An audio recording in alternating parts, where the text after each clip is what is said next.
सभी को नमस्कार दोस्तों। कैसे हैं आप सब लोग। तो मैं आप लोगों को बता दूं दोस्तों, हमारा टॉपिक सैलिनिटी यानी कि लवणता कंप्लीट हो चुका है। सही है, उससे संबंधित जितने भी छोटे बड़े पहलू थे हमने उन सबको देख लिया है।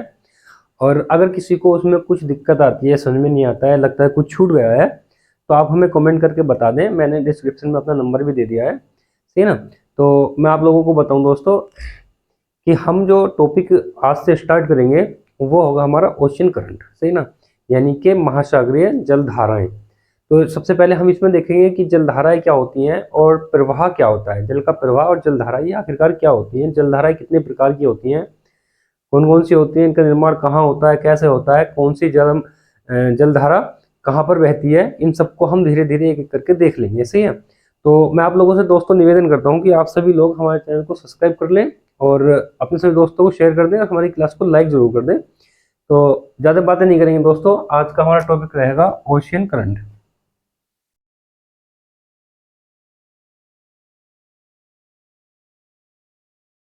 यानी कि महासागरीय धाराएं।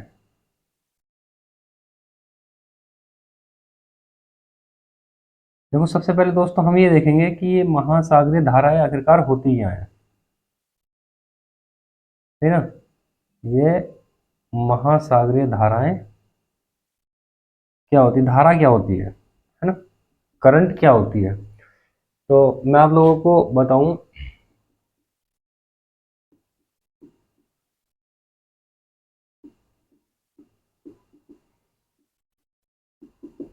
क्या होता है दोस्तों, जिस प्रकार से धरातल पर, है ना, धरातल पर जिस प्रकार से नदियां प्रवाहित होती हैं उसी प्रकार से महासागरों में, महासागरों का जल होता है उसमें धारा प्रवाहित होती है। यानी कि वो जल महासागरों का एक जगह रुका हुआ है, कुछ जल ऐसा होता है जो जैसे धरातल पर नदी प्रवाहित होती है वो इस प्रकार से क्षैतिज रूप में, से ना, महासागर है कोई, उसमें क्षैतिज रूप में जल एक निश्चित दिशा में प्रवाहित होता रहता है।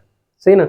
तो इसको हम क्या कहते हैं, धारा कहते हैं। तो दोस्तों इसको लिख लेंगे, महासागरीय जल,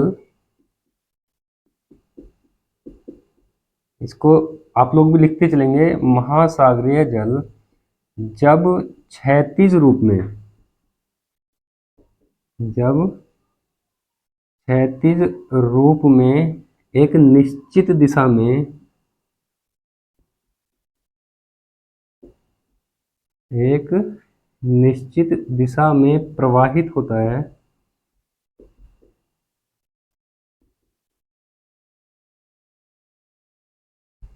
प्रवाहित होता है,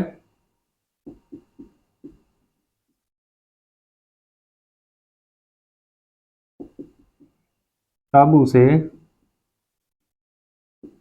धारा कहते हैं, यानी कि करंट कहते हैं। सही ना। अब देखो दोस्तों इसके बाद है प्रवाह क्या होता है ना। नेक्स्ट हम देखेंगे प्रवाह क्या होता है। दोस्तों इसको देखते हैं, प्रवाह, प्रवाह को इंग्लिश में दोस्तों ड्रिफ्ट कहते हैं। मैं लिख देता हूं, सही ना। तो ड्रिफ्ट क्या होता है, प्रवाह क्या होता है, यही दिशा जब, और इसकी गति, दिशा और गति जब महासागरीय जल की दोस्तों निश्चित नहीं होती है, यानी कि अनिश्चित होती है, कहीं भी वो बहने लगता है तो उसे प्रवाह कहते हैं। तो इसको लिख लेंगे, जब महासागरीय जल की, जब महासागरीय जल की गति एवं दिशा, गति एवं दिशा निश्चित नहीं होती है, नहीं होती है, तब उसे प्रवाह कहते हैं।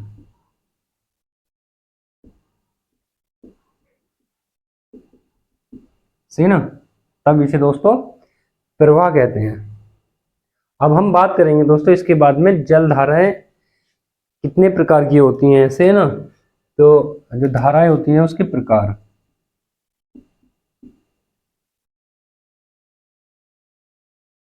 धाराओं के प्रकार, यानी कि इसके टाइप्स की हम बात करते हैं। देखो दोस्तों, जलधाराएं दो प्रकार की होती हैं। एक तो होती है ठंडी जलधारा और एक होती है दोस्तों इसमें गर्म जलधारा, है ना। एक तो होती है ठंडी जलधारा या धारा लिख लेंगे इसको, दूसरी होती है गर्म जलधारा या धारा, है ना। दोस्तों इसको कहते हैं कोल्ड करंट, गर्म को कहते हैं वार्म, सही ना। तो आप लोग दोस्तों इस डायग्राम को और इसको नोट कर लें। आगे बात करते हैं इन धाराओं की। दोस्तों बात करेंगे हम ठंडी जलधारा की, है ना।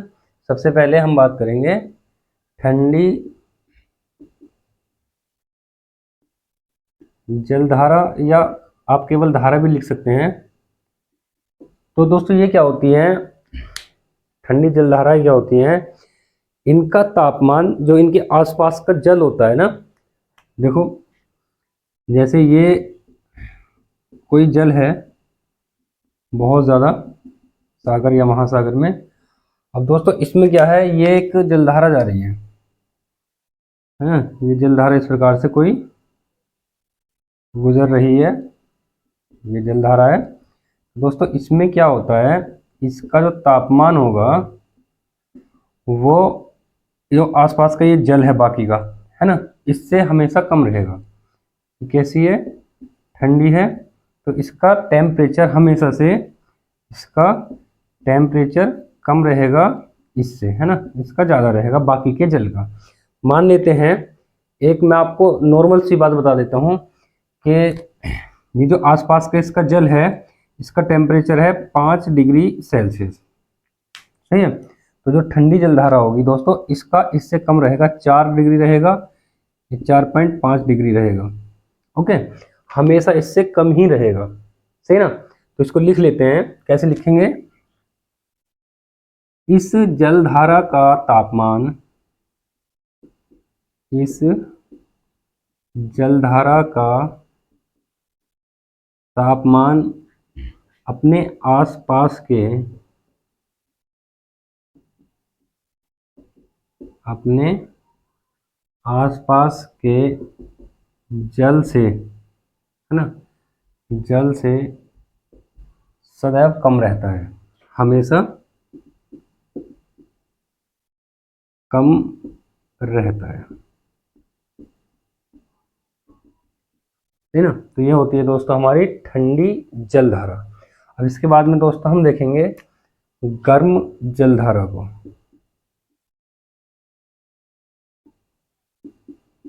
देखो गर्म जलधारा क्या होती है, इसका तापमान हमेशा, है ना, आसपास के जल से ज़्यादा रहेगा। मान लेते हैं जैसे यही कोई जलधारा है, यही पानी है इस प्रकार से, तो ये मान लेंगे हम अब गर्म इसको, ओके। तो इसका जो टेम्परेचर मान लेते हैं, जैसे इसका 5 डिग्री है, तो इसका टेम्परेचर कितना हो जाएगा दोस्तों, 6 डिग्री सेल्सियस हो जाएगा, या तो हो जाएगा 5.5 डिग्री सेल्सियस, यानी कि इससे ज़्यादा ही रहेगा, आसपास के जल से हमेशा ज़्यादा रहेगा, तो वो गर्म जलधारा हो जाएगी। तो देखो इसको कैसे लिखेंगे, इसको लिख लेंगे, इसका, इस जलधारा का, इस जलधारा का तापमान आसपास के जल से, आसपास के जल से सदैव अधिक रहता है, अधिक रहता है। तो दोस्तों ये होती है हमारी गर्म जलधारा, सही ना। आप लोग इसको नोट कर लें और इससे आगे थोड़ी सी बातें हैं उनका जिक्र करते हैं। तो दोस्तों हमने अब देखा गर्म जलधारा क्या होती है और ठंडी क्या होती है, सही ना। अब देखो एक एरिया ऐसा भी होता है जहां पर गर्म और ठंडी जलधारा आपस में मिल जाती हैं, सही ना कहीं तो ये आपस में मिलती हैं। तो वो क्षेत्र जहां पर ये आपस में मिलती है वो क्या होता है, वहां क्या होता है, सही ना। अब तक हमने देखा गर्म जलधारा और ठंडी को अलग अलग, अब दोनों जहां मिलती हैं उसको देख लेते हैं। तो लिख लेंगे ठंडी प्लस गर्म जलधारा का मिलन क्षेत्र, ऐसे ही लिख लेंगे, का मिलन क्षेत्र। तो देखो इसमें क्या होता है दोस्तों, सही ना, इसकी बात करते हैं। यहाँ क्या होगा दोस्तों, जहां पर ये मिलती हैं गर्म और ठंडी जलधाराएं, वहां वर्ष भर घना कोहरा छाया रहता है, लिख लेंगे, वर्ष भर घना कोहरा छाया रहता है,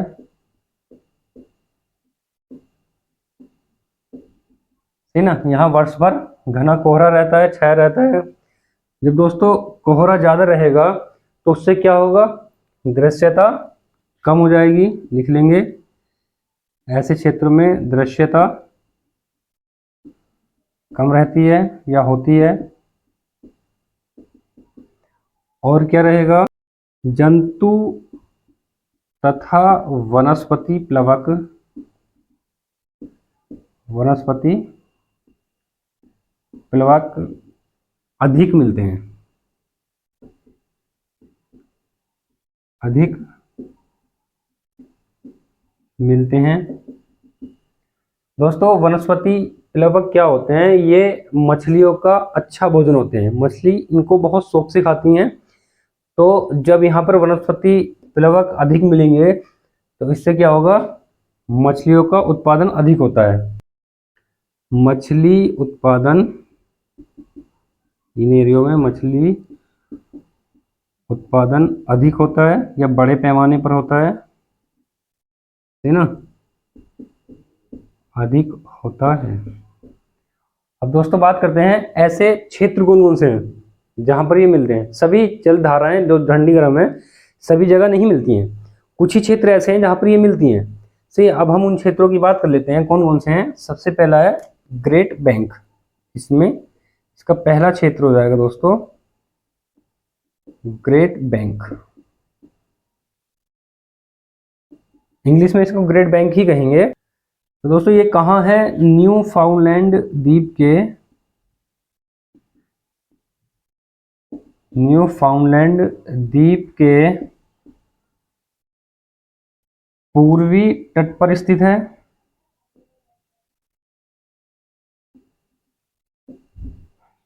सही ना, पूर्वी तट पर स्थित है। दोस्तों यहाँ से क्वेश्चन पूछे जाते हैं, आप देखना पिछले प्रीवियस ईयर्स के क्वेश्चन पेपर उठा करके यहाँ से क्वेश्चन पूछा गया है, सही है। और यहाँ दोस्तों कौन कौन सी जलधाराएं मिलती हैं, यहाँ दोस्तों गल्फ स्ट्रीम, जिसे विश्व की सबसे गर्म जलधारा माना जाता है, और लेब्राडोर, लेब्राडोर कैसी है, ठंडी धाराएं मिलती हैं या जलधाराएं मिलती हैं यहाँ पर, सही ना। और इसमें क्या है, ये दोस्तों विश्व का सबसे बड़ा मछली उत्पादक क्षेत्र है, विश्व का सबसे बड़ा मछली उत्पादक क्षेत्र।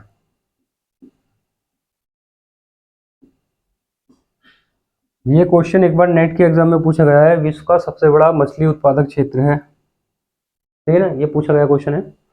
तो आप लोग इसको नोट कर लें। और दो क्षेत्र और हैं उनकी बात करते हैं।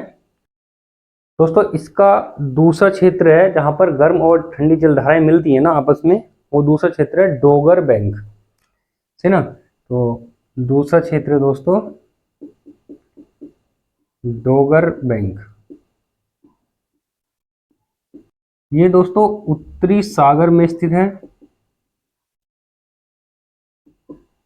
उत्तरी सागर में स्थित है।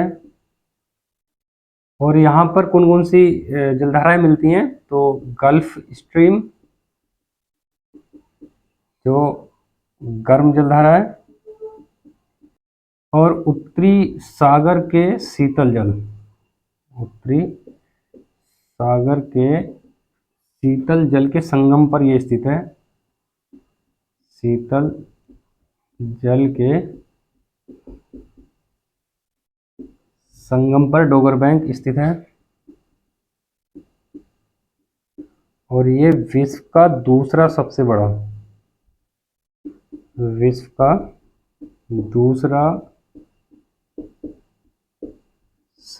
बड़ा मछली उत्पादक क्षेत्र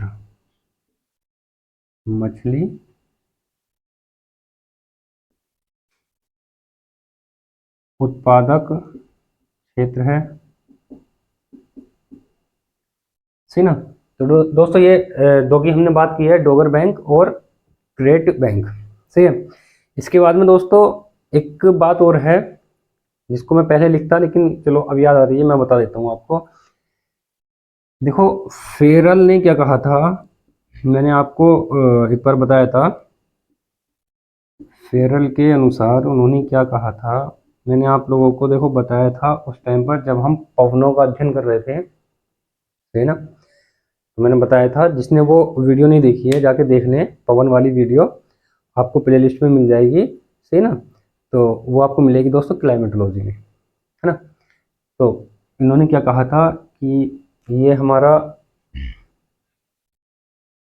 हमारी पृथ्वी है, ये 0 डिग्री रेखा है, भूमध्य रेखा है। तो इन्होंने बताया था कि जो उत्तरी गोलार्ध की जलधाराएं हैं वो घड़ी की सुई की दिशा में, यानी कि इस प्रकार से प्रवाहित होती हैं। दक्षिणी गोलार्ध में ये घड़ी की सुई की दोस्तों विपरीत दिशा में, यानी कि इस प्रकार से प्रवाहित होती हैं जलधाराएं। ठीक है। तो इन्होंने बताया था उत्तरी गोलार्ध में जलधाराएं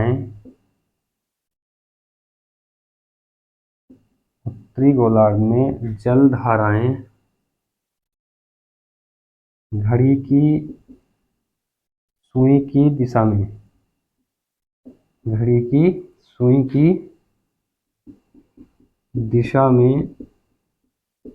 प्रवाहित होती हैं।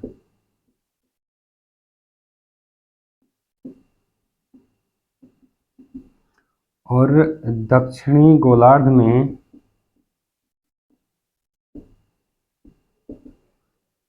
जलधाराएं घड़ी की सुई की विपरीत दिशा में,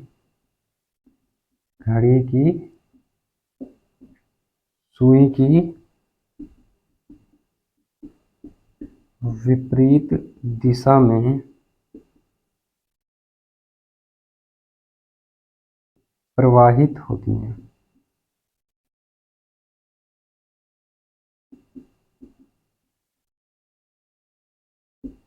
सही ना। तो दोस्तों ये हमने कुछ नॉर्मल सी जानकारी थी जिसको आज हमने देखा है।